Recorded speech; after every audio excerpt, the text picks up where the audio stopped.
हूं आपके साथ अंकिता पाल। ब्रीडिंग की शुरुआत करते हैं। खबर मंगलौर से है, जहां पर नारसन स्थित एक पेपर मिल में लगातार हो रहे पॉल्यूशन को लेकर स्थानीय किसानों ने रुड़की ज्वाइंट मजिस्ट्रेट से शिकायत की थी, जिसके बाद प्रदूषण नियंत्रण बोर्ड की टीम गंगोत्री पेपर मिल की जांच करने के लिए पहुंची और जांच के दौरान प्रदूषण नियंत्रण बोर्ड की टीम ने फैक्ट्री से निकलने वाले गंदे पानी के सैंपल भी भरे, लेकिन इस बीच मीडिया को फैक्ट्री के अंदर नहीं जाने दिया गया। इसको लेकर किसानों में भारी रोष देखने को मिला। वहीं ज्वाइंट मजिस्ट्रेट आशीष मिश्रा ने कहा कि फैक्ट्री में प्लास्टिक जलाने की शिकायत मिली थी, जिस पर फैक्ट्री के सैंपल लिए गए और जल्द ही इसमें सैंपल की रिपोर्ट आने के बाद में कार्रवाई भी की जाएगी।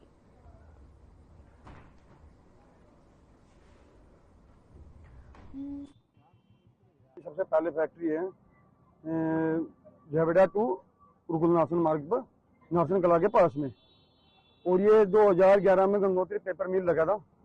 जब से लगातार ये पोल्यूशन कर रहा है, और अब जब सरकार ने पन्नी फूकने की परमिशन दे रही है, लेकिन अब तक पन्नी फूकने की परमिशन कोई नहीं मिली। इन्होंने पन्नी फूकनी शुरू कर दी। हमारे पास ऐसी वीडियो कि क्षेत्र में हमारे गांव में कम से कम 200 मरीज कैंसर के हैं, और इस महीने में 2 मौत हुई है।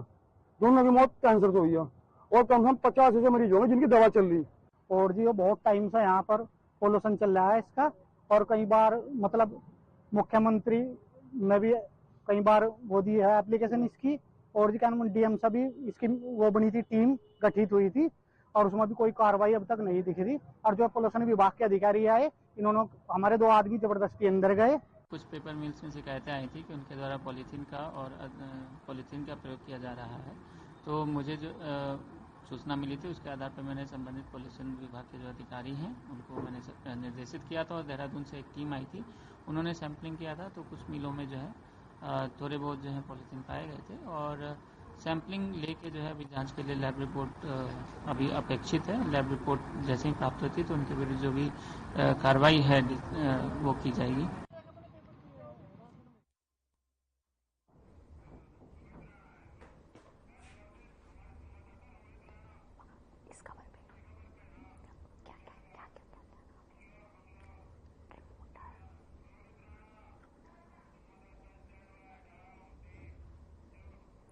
इसी खबर पर ज्यादा जानकारी के लिए हमारे संवाददाता जुड़ चुके हैं मंगलौर से। तो आपसे जानना चाहेंगे कि क्या कुछ ज्यादा जानकारी इस खबर पर है। देखिए अंकिता, मैं आपको बताना चाहूंगा, जो ग्रामीण है, ग्रामीण जो एरिया में ये पेपर मिल लगा हुआ है, और इस ग्रामीण इस वजह से जो शिकायत इन्होंने दर्ज कराई थी कि आसपास से जो धुआं निकलता है जी, वो बहुत ही वातावरण प्रदूषित कर रहा है, और साथ ही गंदे पानी की भी उन्होंने शिकायत की थी। इसके बारे में ग्रामीण जो थे एसडीएम और डीएम के पास भी उन्होंने शिकायत की, मुख्यमंत्री पोर्टल पे इन्होंने शिकायत की है। मगर उसके बावजूद कुछ दिनों के बाद अब आकर के इसमें जांच टीम पहुंची थी। मगर सबसे बड़ी बात यह है अंकिता, जहां सरकार एक और प्रदूषण मुक्त भारत बनाने की बात करती है, मगर वहीं प्रशासनिक अधिकारी की वजह से या उनकी लापरवाही की वजह से कि ये ऐसा माहौल बनता जा रहा है कि जहां पर गांव देहात में पहले से ही जो एक शुद्ध वातावरण जहाँ का बोला जाता था, मगर अब वहाँ पर भी वातावरण शुद्ध नहीं रहा है। अंकिता जी, रोहित, आपसे ये भी जानना चाहेंगे कि किसानों ने रोष व्यक्त किया है वहाँ पर, तो अभी क्या स्थिति वहाँ पर बनी हुई है? ये खास स्थिति की अगर बात की जाए, अभी एसडीएम साहब भी आज हम उनसे मिले थे, कुछ लोग और भी मिले थे। उनका कहना है एसडीएम साहब का कि जो भी यहाँ पर सैंपल लिए गए हैं, जो यहाँ की जो है धुआं और इनके पानी के सैंपल लिए गए हैं, तो इससे जो है जो आने वाली जो रिपोर्ट होगी, रिपोर्ट के आधार पर जल्द से जल्द कार्रवाई की जाएगी। मगर वहीं पर जो है गाँव वाले जो आसपास के रहने वाले हैं, उनमें ये आक्रोश देखने को मिल रहा है, क्योंकि ये जो कार्रवाई अब यहाँ पर दिखाने के लिए की गई है, आखिर ये इतना लेट क्यों हुई है। तो आपको इनके एक और बताना चाहूंगा, जिस वक्त वहां पर जो अधिकारी लोग पहुंचे, उस वक्त जो है वहां पर केवल जो मीडिया को भी अंदर जाने से उन्होंने प्रतिबंधित कर दिया, और इस पर जो है आसपास के जो लोग थे जिन्होंने इस पर आपत्ति लगाई थी कि इस फैक्ट्री पर जो है अंकुश लगाया जाए, इस फैक्ट्री के ऊपर जो है जांच की जाए, उस फैक्ट्री में उन लोगों को भी जाने से मना कर दिया। हालांकि एसडीएम साहब ने अभी तक ये बोला है कि आने वाले टाइम में जैसे भी इनकी सैंपल की रिपोर्ट आती है, उसके आधार पर जल्द से जल्द इस पर कार्रवाई की जाएगी। अंकिता, रोहित, आपसे ये भी जानना चाहेंगे कि जैसा कि इस फैक्ट्री के अंदर जाने से मना किया गया, तो ये फैक्ट्री किस चीज की है और क्या वजह रही कि मीडिया को जाने से इनकार किया गया? देखिए, ये तो प्रशासनिक अधिकारी बता सकते हैं कि क्या वजह रही कि मीडिया को अंदर जाने से मना किया गया है। या तो वो अपनी गलती पर पर्दा डालना चाहते हैं, फैक्ट्री जो मालिक है जो अपनी फैक्ट्री गलतियों पर पर्दा डालना चाहते थे, या इसको मिली भगत भी एक तरीके से कहा जा सकता है। क्योंकि शिकायतकर्ता लेकिन शिकायत की है तो शिकायतकर्ता के जाना तो वहां पर बनता ही था। हालांकि चलो मीडिया को उन्होंने मना किया तो कोई बात नहीं है, मगर शिकायतकर्ता भी उन्हें वहां पर नहीं पहुंच पाए। अंकिता, ये अगर बात की जाए, ये पेपर मिल बोला जाता है यहाँ पर, ये पेपर मिल जिससे पेपर बनाई जाती है यहाँ पर, और यहाँ पर दाएं बाएं से जो गाड़ियां आती है। एक चीज और मैं अंकिता साथ ही बताना चाहूंगा, यहाँ पर जो है अवैध पार्किंग भी यहाँ पर चलाई जा रही है फैक्ट्री के बाहर। जी, तो राणा जी, आपका बहुत बहुत धन्यवाद तमाम जानकारी देने के लिए। तो बढ़ते हैं अगली खबर की तरफ। रुड़की विकास प्राधिकरण लगातार अवैध कॉलोनी के खिलाफ बुलडोजर की कार्रवाई कर रहा है। अब पिरान कलियार नगर पंचायत में एक्शन मोड में है। नगर पंचायत की तरफ से अवैध कॉलोनी स्वामियों को अंतिम नोटिस भी दिया गया। उसके बाद में अवैध कॉलोनियों के खिलाफ ध्वस्तीकरण करने की कार्रवाई में भी जुट गई, जिसकी वजह से तमाम बिल्डरों और भू माफियाओं में हड़कंप मचा हुआ है। आपको बताते चले कि विकास प्राधिकरण का पर जो है वो एक्शन हुआ है। भूमाफियाओं में काफी ज्यादा जो है हड़कंप मचा हुआ है। अवैध कॉलोनियों को बुलडोजर से कार्रवाई की जा रही है और इस दौरान भूमाफियाओं में हड़कंप मच गया और लगातार विकास प्राधिकरण पर जो है वो एक्शन हो रहा।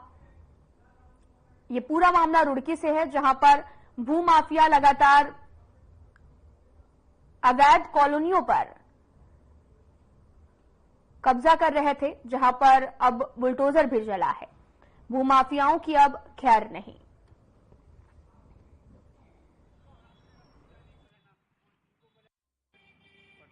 उसके बाद हम उन सभी जो भी अवैध कॉलोनियां हैं उनके खिलाफ कार्रवाई करेंगे और आवश्यक हुई तो जितनी भी ये अवैध कॉलोनियां जिन्होंने आपकी डीपीसी करके प्लॉटिंग कर रखी, सारी प्लॉटिंग तोड़ी जाएगी। लगभग नगर पंचायत ने 40-50 लोगों को नोटिस जारी कर चुकी है जो जिनके द्वारा अवैध प्लॉटिंग की गई है, और कईयों के जवाब हमारे पास आए हैं। और आपको विदित ही होगा कि अभी पिछले महाभरतपुर से अभी उर्स की तैयारियां चल रही थी तो उसमें बिजी रह गए। अब उर्स समापन की ओर है। इसके उपरांत हम जो भी संबंधित अवैध जिनके द्वारा प्लॉटिंग की गई है उनके खिलाफ कार्रवाई अमल में लाई जाएगी।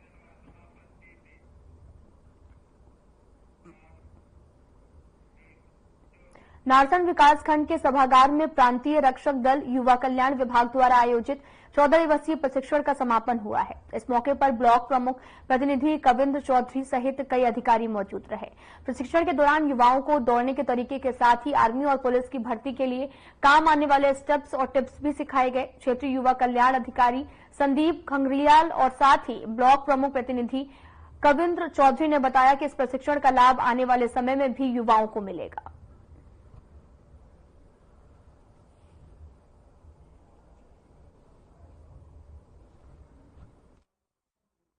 इस युवा कल्याण प्रशिक्षण द्वारा ट्रेनिंग दी गई है, उससे हमारा बहुत सहयोग हुआ है, बहुत से सीख मिली है। जैसे हमें रोजाना 5 किलोमीटर रनिंग और एक्सरसाइज वार्म अप एक्सरसाइज रोजाना और चिनअप्स, पुलअप्स, पुशअप्स आदि कराए जाते हैं रोज। 14 दिन से कराया गया है।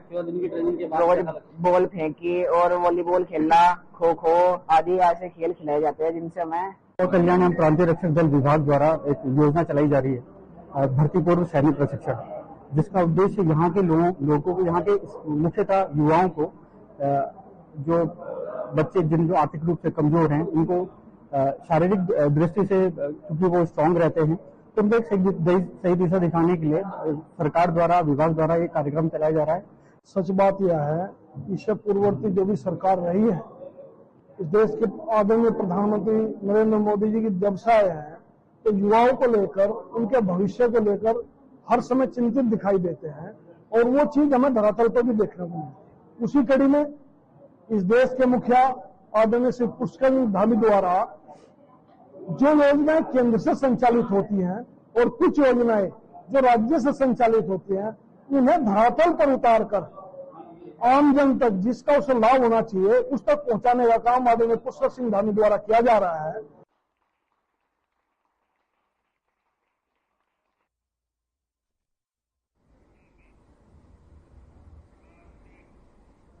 हरिद्वार में एंटी नारकोटिक्स टास्क फोर्स और पुलिस की संयुक्त टीम ने उप निरीक्षक रणजीत सिंह के नेतृत्व में मादक पदार्थों की रोकथाम के लिए अभियान चलाया है। इस दौरान टीम ने ठिठौला गांव के पास में चेकिंग अभियान के दौरान 3 आरोपियों को गिरफ्तार किया, जिनके पास से पुलिस को 183 ग्राम कोकीन बरामद हुई। फिलहाल पुलिस ने तीनों आरोपियों को गिरफ्तार कर आगे की कार्रवाई शुरू कर दी है।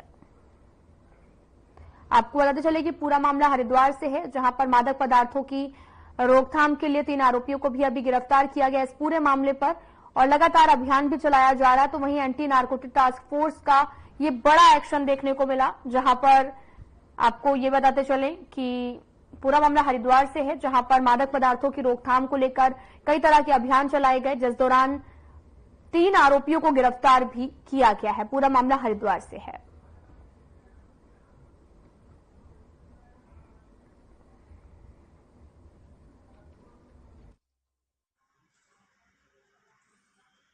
माननीय मुख्यमंत्री जी का ड्रग्स फ्री देवभूमि का एक प्रोग्राम है हमारा, जिसके तहत हमें 2025 तक ड्रग्स फ्री देवभूमि बनाना है।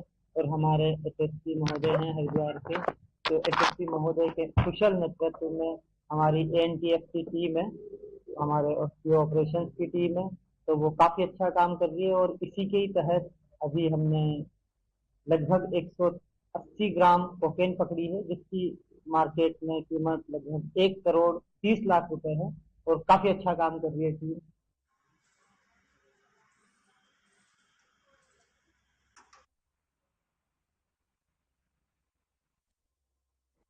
पिछले 1 महीने से काशीपुर के करीब 1 दर्जन जगह पर गुलदार का आतंक देखने को मिल रहा है, जिससे यहां के लोगों में दहशत का माहौल बना हुआ है। और पिछले 1 महीने से काशीपुर के ऐतिहासिक द्रोणासागर, सूत मिल, जसपुर और साथ ही काशीपुर राजपुर पट्टी के आसपास गुलदार की चहलकदमी देखने को मिली।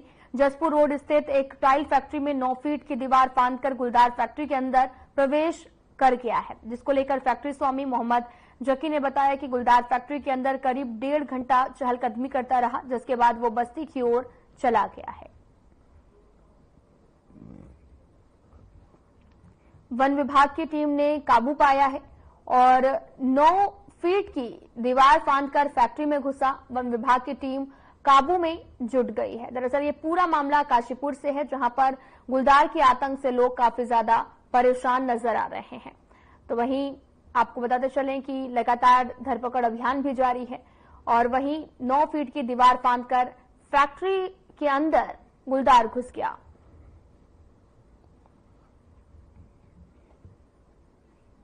मैं उठा सोकर, तो मैंने काम चाय पानी बनाने के लिए उठा, तो मैं बोला लेबर उठाए काम करने को।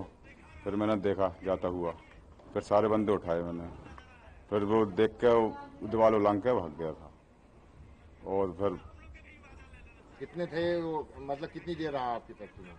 फैक्ट्री में तो रहा कम से कम एक आध घंटा पौन घंटा लिया। कितना रहा? कैमरे में देखा गया, भाई साहब देखा कैमरे में, रहा 1-2 घंटे।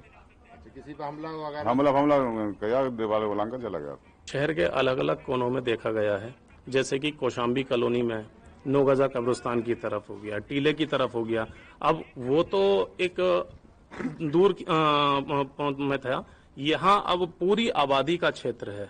यहाँ पर काफी घर के में बने हुए हैं, काफी आबादी रहती है। लोग बाग शाम के टाइम, हवा कल अच्छी भी चल रही थी, ठंडी हवा चल रही थी, तो लोग बाग अपने घरों के बाहर भी बैठे हुए थे। तो आबादी की तरफ के में अब वो बढ़ रहा है। तो मेरा के में वन विभाग से यही कहना है कि इसको पिंजरा लगाकर जल्द से जल्द के में कहीं ना कहीं इसको पकड़ा जाए, जो के में लोगों में डर का माहौल है उससे बचा। खबर खटीमा से है, जहां पर सीएम पुष्कर सिंह धामी द्वारा बुद्धिजीवी वर्ग के सिटी क्लब बनाने के लिए कई घोषणा की गई है, जिसका स्वागत करते हुए बीजेपी कार्यकर्ताओं ने पीडब्ल्यूडी गेस्ट हाउस से खटीमा मुख्य चौक तक रैली निकालकर हर्ष व्यक्त किया। इस दौरान बीजेपी कार्यकर्ताओं ने ढोल नगाड़ों पर थिरकते हुए आतिशबाजी की है, मिष्ठान वितरण कर खुशी का इजहार किया। साथ ही मुख्यमंत्री धामी का आभार और धन्यवाद व्यक्त किया। वहीं बीजेपी प्रदेश कार्यकारिणी सदस्य रमेश चंद्र जोशी ने कहा, विगत दिनों मुख्यमंत्री के खटीमा आगमन पर बीजेपी कार्यकर्ताओं ने सिटी क्लब की स्थापना की मांग रखी थी, जिसको गंभीरता से लेते हुए मुख्यमंत्री धामी ने इस मांग को अपनी घोषणा में शामिल किया है।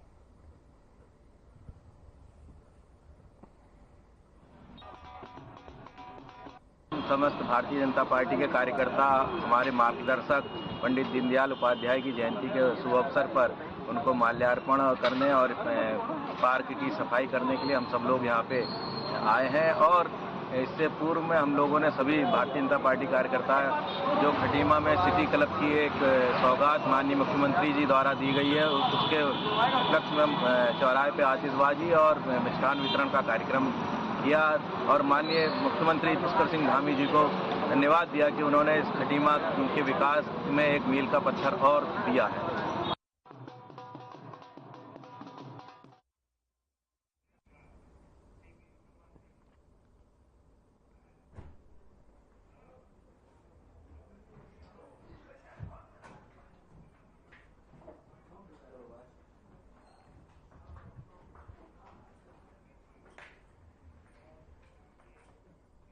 श्रीनगर गढ़वाल केंद्रीय विश्वविद्यालय में नॉमिनेशन प्रक्रिया के दौरान एनएसयूआई के आर्यन ग्रुप के कुछ लोगों पर मारपीट की गई, अभद्रता करने का आरोप लगाया गया। जानकारी देते हुए एनएसयूआई के जिला अध्यक्ष राजेश भंडारी ने बताया कि हेमंती नंदन बहुगुड़ा गढ़वाल केंद्रीय विश्वविद्यालय श्रीनगर में बीते रोज एनएसयूआई की ओर से महासचिव पद पर प्रत्याशी भूमिका जोशी की नामांकन प्रक्रिया के समय आर्यन ग्रुप के कुछ लोगों ने वर्तमान सचिव आंचल राणा, उनके भाई साथ में पहुंचे और एक छात्रा के साथ मारपीट, अभद्रता जैसी घटना की गई।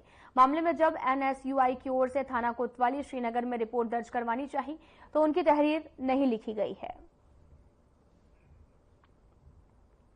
वरिष्ठ पुलिस अधीक्षक से मुलाकात की गई। नॉमिनेशन प्रक्रिया के दौरान ये मारपीट की गई है।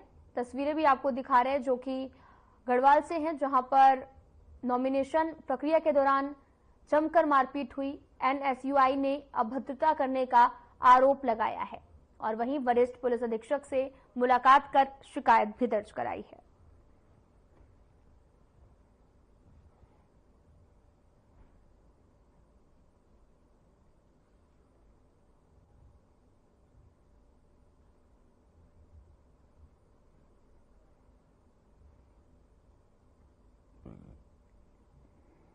शुरुआत उन्होंने मुझी से करी थी। जब कॉलेज में मारपीट या हाथापाई हुई थी तो छेड़छाड़ उन्होंने मुझी से शुरू करी थी। मेरे कपड़े खींच के मुझे ले गए, मुझे नाखून से नोचाया पूरा, मेरे हाथ से मेरा सामान वगैरह छीन रहे थे। उसके बाद मेरे साथ जो लड़का था उसे भी कोने में लेके मार रहे थे बिना मतलब ये थे। और उनका अभी भी प्लान था कि हम इनके साथ ये सब करेंगे और वो कर चुके थे। वो हमें पहले भी चेतावनी दे चुके थे कि तुम्हें रुलाएंगे। वो उसके बावजूद भी उन्होंने हमें चेतावनी पहले भी दे चुके थे, उसके बावजूद भी हम अंदर थे, उन्होंने वही चीजें की और हमें रुलाया है और हमारे साथ बदतमीजी करी है। कौन लोग थे? मेरे साथ तो मेरे साथ दो लड़कों ने किया है। एक तो संजू बिस्तर और एक राम। आज गढ़वाल विश्वविद्यालय जो श्रीनगर है वहाँ पे नामांकन की लास्ट तिथि थी और हमारी जो प्रत्याशी थी इसका नामांकन करवाने मैं और प्रत्याशी आगे थे। जितनी देर हम लोग वहाँ पे नामांकन करवा रहे थे, हम पीछे मुड़ते हैं तो वहाँ पे मेरे भाई पे कुछ बच्चे संगठन के उसके साथ मारपीट कर रहे थे और वहीं पे पुलिस वाले भी थे। जब तक मैं पीछे जाती हूँ और मेरे साथ ये लड़की है, ये वहाँ पे फीस सबमिट कराने आगे जाती है, इतने में वहाँ पे मारपीट भी हो जाती है और जब तक ये स्लिप लेके आती है, इससे स्लिप छीना छानी की जाती है। स्लिप जब मैं अपने पास छुपाती हूँ तो मेरे साथ भी पूरी छीना झपटी होती है, पूरी तरीके से मारा भी जाता है और जमीन में लिटा के मारा है मुझे तो। और सेम इस लड़की के साथ भी करा और सिर्फ ये रीजन था कि हमारा नामांकन ना हो। उनका सिर्फ और सिर्फ एक ही कहना था कि हमारा नामांकन नहीं होना चाहिए।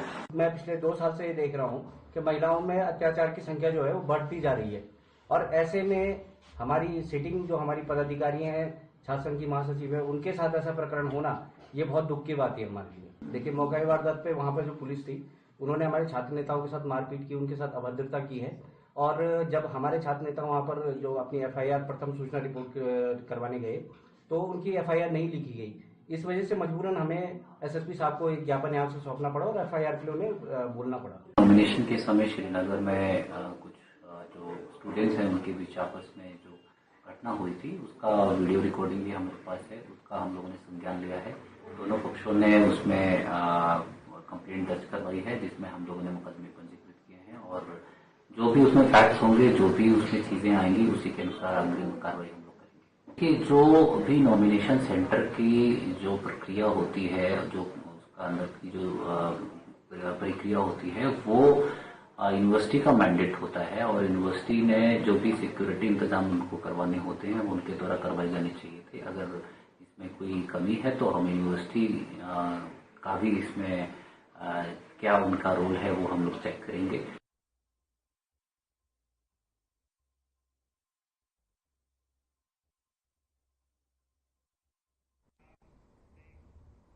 जसपुर में पुलिस ने मुठभेड़ के बाद में एक और शूटआउट में सराफा व्यापारी से लूट में वांछित चल रहे आरोपियों को गिरफ्तार किया है।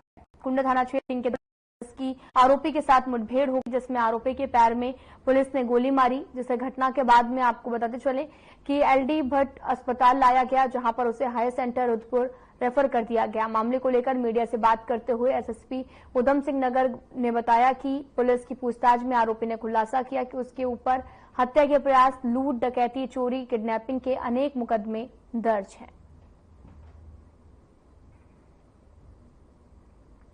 आपको बताते चले कि पुलिस की बदमाशों के साथ मुठभेड़ हो गई है और पुलिस की गिरफ्त में आरोपी आ गया है।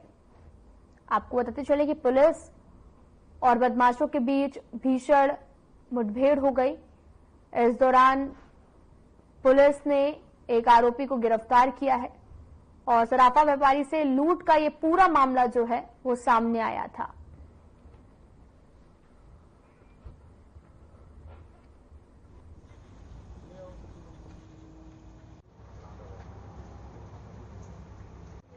कल एक एनकाउंटर हुआ था जिसमें एक व्यक्ति मौके से अंधेरे का फायदा उठाते हुए फरार हो गया था।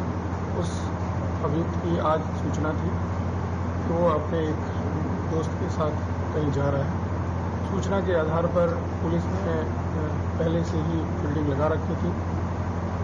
रात की चेकिंग के दौरान इसको ये अपने दोस्त के साथ मोटरसाइकिल से जा रहा था। इसे रोकने का प्रयास किया, यह नहीं रुका और इसने पुलिस पर फायरिंग कर दी। पुलिस की जवाबी फायरिंग में इसे गोली लगी और ये घायल हुआ। अभी अस्पताल ले आया गया है, इससे पूछताछ की जा रही है और तथ्य सामने आने पर बताया जाएगा।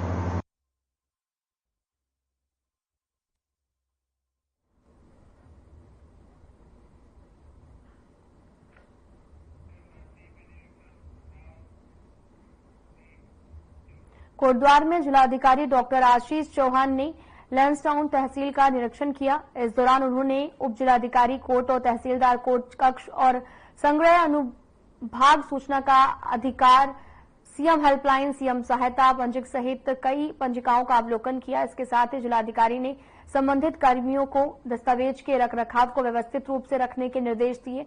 जिलाधिकारी ने तहसील कोर्ट का निरीक्षण कर उप जिलाधिकारी और तहसीलदार को लंबित राजस्व विवादों का निस्तारण करने के निर्देश दिए हैं।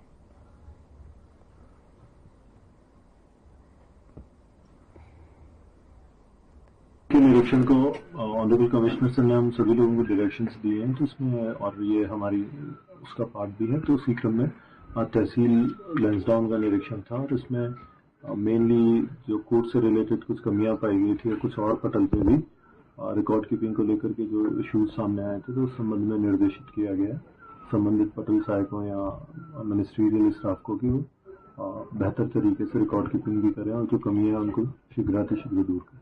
अब मैंने यही बोला है कि जो आपकी रिकॉर्ड कीपिंग होती है उसको इम्प्रूव किए जाने के लिए जो रजिस्टर या जो पेपर्स रखे जा रहे हैं वो बेहतर तरीके से नहीं रखे गए, तो उन कमियों को इंगित करते हुए मेरे द्वारा उसे हाईलाइट किया गया और डायरेक्शंस दिए।